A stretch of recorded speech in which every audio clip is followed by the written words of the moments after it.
we need to see two pillars of investment. The one is governmental investment, public infrastructure, where we need to remove red tape. We need to be faster in approvals and alike. But even more important is the appetite for companies to invest. And here again, boundary conditions, trust of entrepreneurs into the future development and the competitiveness of the country are decisive. So we need to move on both ends, both public investments and private investments.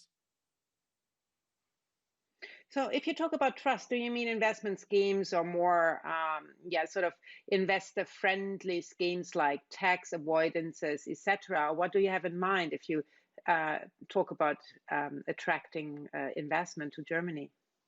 Well, it is indeed tax that puts a burden on companies in Germany, but it's also a matter of trust in future competitiveness. If my operations in Germany are bound to be globally competitive, I'm more inclined to invest there. Rather, if I have doubts whether cost burdens, lack of productivity, lack of digital infrastructure will put a strain on that, and then many companies, including mid-sized ones, may reconsider their global footprint. And that's the biggest risk for Germany, so that the past glory takes away attention from what's necessary for the future.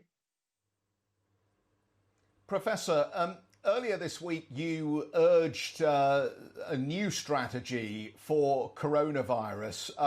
We are this morning talking about reports that Angela Merkel is looking at a much more severe crackdown that would involve suspending public transport.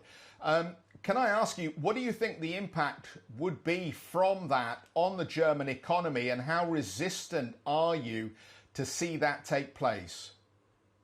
Well, let me first really emphasize that I have high respect for all our political decision makers. We live in strange boundary conditions. We expect them to have a midterm strategy and at the same time to react fast on what we see in the statistics. Having said that, what we need is a strategy that's evidence-based and actions and decisions that are based on evidence. Hope is not a strategy. That's a word that I learned early in my career, and that applies here as well. So again, if we have evidence that, for example, public transport is a problem, we have to act on that. But it's not about let's guess and try this and that. It would have a significant impact on German industry, especially in the metropolitan areas. In more rural areas where many people come with their private cars, that would not be that detrimental, but definitely in the metropolitan areas, a ban of public transport would put significant strain on an industry that is in a fragile recovery state. Let me put it like that. Our current predictions in a positive case would be a growth in 21 of 3.5% after a decline of 5% in 2020, which would mean a recovery to a pre-pandemic state by mid-22. If that road is cut by more significant measures that are impacting industry, this would be really difficult. Professor, I want to circle back to the events this weekend.